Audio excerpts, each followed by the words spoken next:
Саламатсыздар. Берік мырза осындай екен. Абдуғалиұлы. Қайырлы күн, құрметті әріптестер, Ереке. Ассалаумағалейкум ағайындар. Әзеке, сәлеметсіз бе? Сәлеметсіз бе?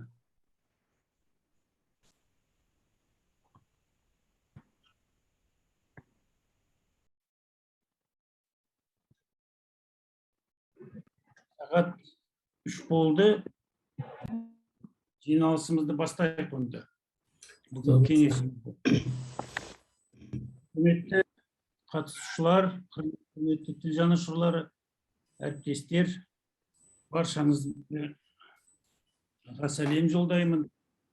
Бүгінгі біздің халықаралық қазақ тілі қоғамының жиыны өте маңызды мәселеге арналған. Қазір рухани жаңғырудың аясында біз санамызды, бүкіл болмысымызды, жан дүниемізді сол ретке келтіру, қалпына келтіру үлкен жұмыстармен шұғылданып жатырмыз. Солардың ең бастысы, ең негізгісі тіл ғой. Енді келесі жылы ЮНЕСКО деңгейінде, Біріккен ұлттар ұйымының деңгейінде бүкіл әлем Ахаңның, Ахмет Байтұрсынұлының 150 жылдығын тойлайды. Біздің ел де оған дайындалып жатыр. Бүкіл тіл жанашырлары, мемлекеттік ұйымдар, қоғамдық ұйымдар көптеген істерді қолға алуда. Әрине біз Ахмет Байтұрсынұлы дегенде тек қана Ахаң емес, Ахаң мектебі бар. Ел достар, тіл жандар, халекеңдер, көп бір 20 шақты, 30 шақты бір біздің ұлы үлкен зиялыларымыз, мемлекет, қоғам қайраткерлері, ғалымдар қомақты еңбек кезінде жазған. Бірақ олардың көбісі өкінішке орай әлі айналымға кірмей жатыр. Жалпы мына әрі Ахмет Байтұрсынұлының мұрасын зерттеу, насихаттау, дәріптеу бағытында, әрі қазақ тілінің бүкіл ережелерін тек қана ғылыми емес, тілдің әдеби тұрғысынан, филология тұрғысынан, қолданыс тұрғысынан бәрін сол Ахаңның тілдің өзінің табиғатына сай келтіру, оның бірінші қазір әліпби жасау мәселесі де көріп отырмыз бәрі. Сонша созылып, неге созылып жатыр? Өйткені Ахаңның қарапайым нақты қағидаларына сәйкес жасалмай жатыр. Оны тек қана ғалымдар көріп отырған, бағымызға жоғары жақ билік те көріп отыр. Өзіміз көріп отырмыз, куәміз бәріміз.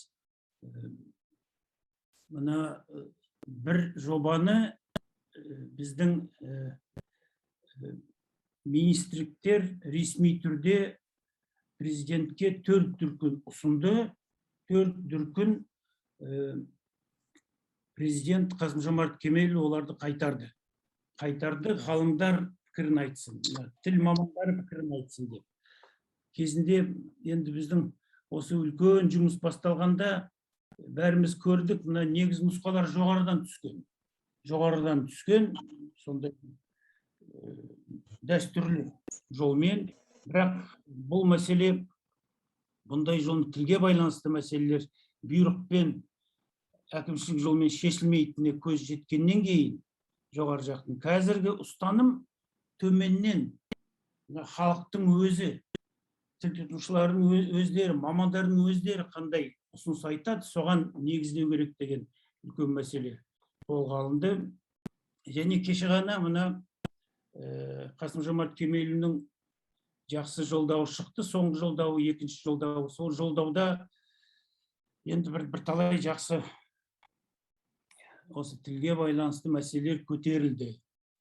Және біздің көкейімізде жүрген бір талай мәселелер айтылды. Мысалы, осы Алаш мұрасын зерттеу үшін конкурс жариялап, тендер жариялап, оларды бізше іске асырмау керек. Оларды тек қана мемлекеттік тапсырыспен, және 2 жылдық емес, кемінде 5 жылдық, 10 жылдық, керек болса 15 жылдық немесе тұрақты түрде іске асырылатын бағдарламалар аясында іске асыру керек. Өйткені бұл Алаш мұрасын қайтару, бұл біздің еліміз үшін ең басты, ең өзекті идеологиялық, саяси, мәдени проблема ғана емес, бұл жалпы ел болуымыздың ең басты тетіктерінің, негізгі тетіктерінің бірі.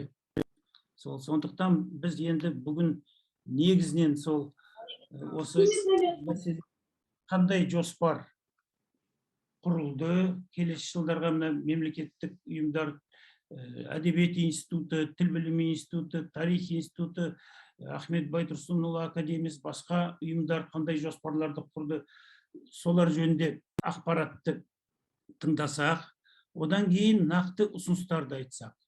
Жалпы Ахаңның, Алаштың маңызы жөнінде, олардың